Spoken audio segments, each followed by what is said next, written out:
Being mindful in your relationship is very important for so many reasons. Let's talk about how to be more mindful in your relationship.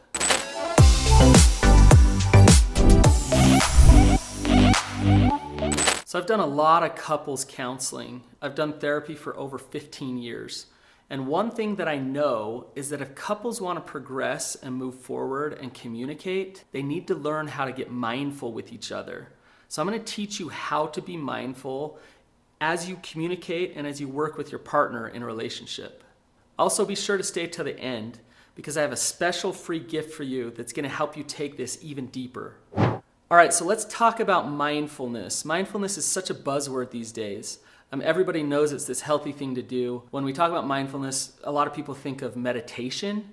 They think about sitting down and meditating or getting to a quiet place. But mindfulness is so much more than that. Mindfulness can actually exist in any situation. What mindfulness is, in a really easy way to define it, is it's just being present. It's learning how to be in the moment. Your mind isn't elsewhere. That's what mindfulness is. So when you're with a partner, you're working in a relationship, it's important to be able to be present with them. When you're present with them, you feel their energy. You can empathize, you can connect to what they're saying, you can listen really well. So it's just about being present with your partner. Now, I want to talk to you about some things that actually take you out of that presence. And it happens to us all the time. So Marsha Linehan, she's a therapist. She developed this therapy called DBT, dialectical behavioral therapy. I know that's a big word. But in DBT, she talks all the time about being effective in your relationships and how to get to your wise mind. So there's 3 states of mind that we have. One is our emotional mind over here. And that exists more in the middle part of our brain. When we get emotional, it's all about our instincts. We're ready to react and respond. But when we're overly emotional, it takes us out of reality and it's hard to be grounded. The other side of our mind is our rational mind or our logical mind. Now, our logical mind keeps us grounded in just rationale, in logic. It's a good thing, but there's a problem with your rational mind. Your rational mind has a really hard time connecting to other people. It's not emotional at all. So people who have rational minds are like mechanics and engineers and scientists. They're very logical and rational. When you're in a relationship, it's much more free-flowing, that energy. You connect to that person as they're feeling things. So mindfulness, healthy mindfulness in a relationship actually has a combination of the two. You're able to recognize emotion and feel emotion, but not let it take you way over here, not let it take you out. You're able to be rational, but also allow some emotion in at the same time. That's what wise mind is. When you're in your wise mind, you're effective.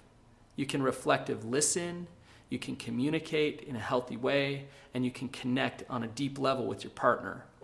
Before I go to the next point, if you have any questions about how to get to your wise mind, then go ahead and leave some comments below, and I'll be happy to answer that for you. So here's some indicators that you're not in your wise mind. One thing that you'll notice when you're not mindful and in your wise mind is that you get defensive. You fight back, you shut down, you turn the tables. All that defensiveness is your emotions trying to protect you. When you're defensive, you're not being mindful. Another indicator that you're not in your wise mind is that you go into drama.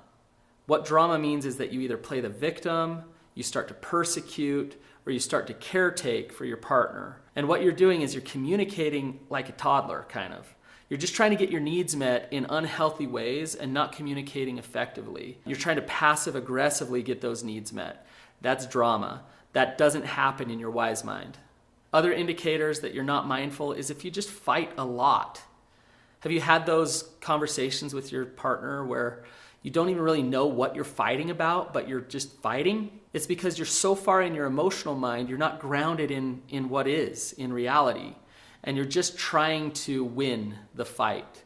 That is not mindfulness. Another thing that does not bring mindfulness is if you're getting abused or if you're abusing somebody. Then you're asserting your will, you're not present, and you're not connected to them and connected to who they really are. So any form of abuse is not mindfulness. So to start to be a more mindful partner, one of the first things that you can do is just notice your emotional mind. Notice indicators that you're going into your emotional mind. What does your anger look like? What does your frustration look like? How do you show up when you're feeling sad or lonely? And notice what you do. Do you get tense? Do you shut down? And just notice your emotional mind. Another thing that's helpful is to notice when your partner is going into their emotional mind. When they're not being mindful, stop trying to engage in a conversation. Stop trying to force the issue. That will just push them further into their emotional mind. So become aware of their indicators that they are becoming mindless and into their emotional mind. Thanks for watching, guys. I hope you found it helpful.